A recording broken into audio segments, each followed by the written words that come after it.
When you hear the word apocalypse, what comes to mind? Giant meteors, zombies, global chaos? For most of us, apocalypse is just a synonym for the end of the world. But what if I told you that its original meaning is something entirely different and far more hopeful? The word apocalypse comes from the Greek word apocalypsis, and it doesn't mean doomsday. It means an unveiling or a revelation. The final book of the Bible, Revelation, literally opens with the line, "The revelation of Jesus Christ." Its purpose isn't to give us a blow-by-blow account of the planet's destruction, but to pull back the curtain and show us what's really going on from God's perspective. It's written in a genre we call apocalyptic, which uses vivid symbols, cosmic visions, and dramatic imagery to reveal a deeper truth about the world. Think of it less like a disaster movie and more like a discipleship manual written in code. Its goal isn't to help us win some kind of speculation bingo about the future, but to teach us how to live with faith and perseverance, especially when things get tough. So who was this book originally for? The first readers weren't us.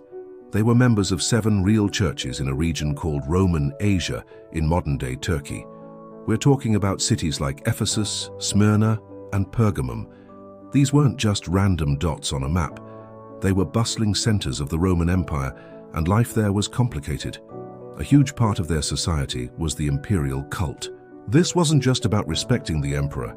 It involved temples, citywide festivals, and sacrifices made to honor Caesar as a divine figure. It was woven into the fabric of daily life, business, politics, and social gatherings. Now, imagine you're a Christian in one of these cities. Refusing to participate in the imperial cult could get you into serious trouble.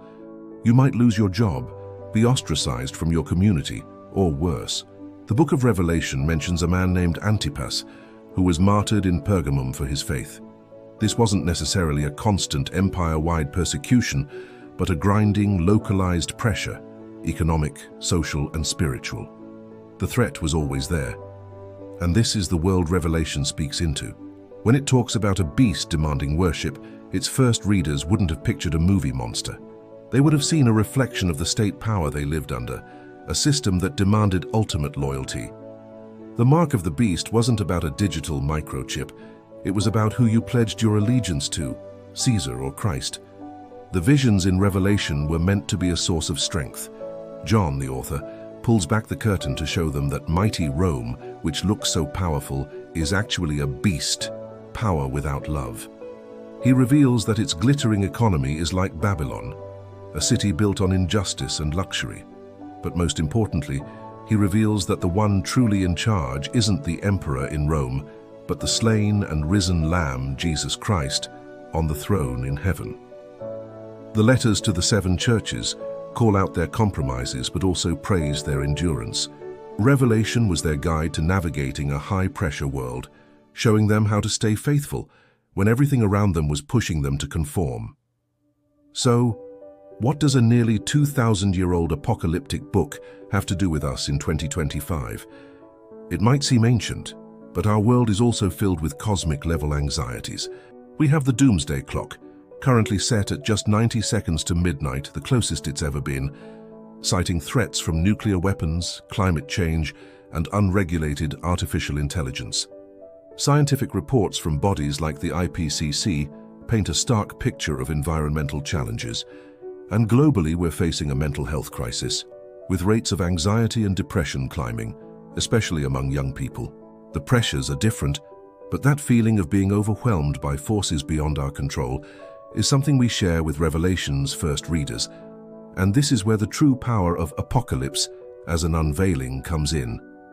The book of Revelation doesn't offer us a timeline to decode, but a new way to see. It does 4 crucial things that are just as relevant today. First, it recenters our worship. The very heart of the book, before any seals are opened or trumpets are blown, is a stunning vision of the throne room of heaven. Everyone, angels, elders, all of creation, is worshipping God and the Lamb. The message is clear. Our hope doesn't start with trying to figure out the timeline. It starts at the throne. Worship is what grounds us and reminds us who is ultimately in control.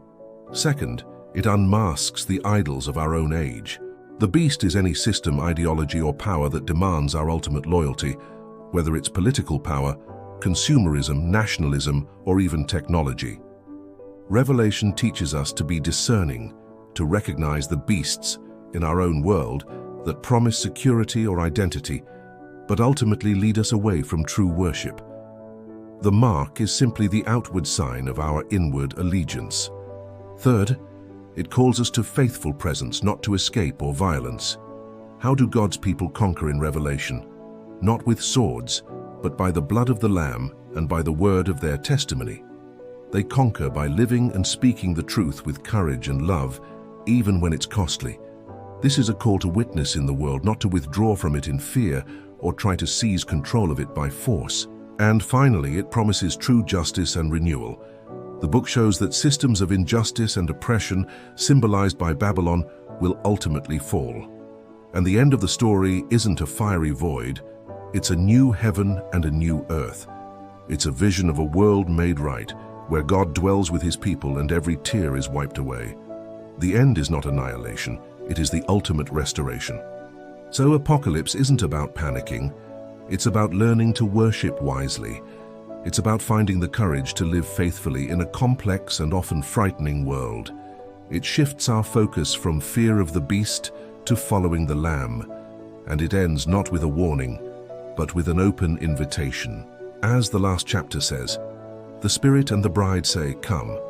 Let the one who is thirsty come, and let the one who wishes take the free gift of the water of life. That's the real message of the Apocalypse, an invitation to hope, to life, and to follow the one who makes all things new. Thanks so much for watching. If this gave you a new perspective on the Apocalypse, hit that like button and subscribe for more content that goes deeper. See you next time.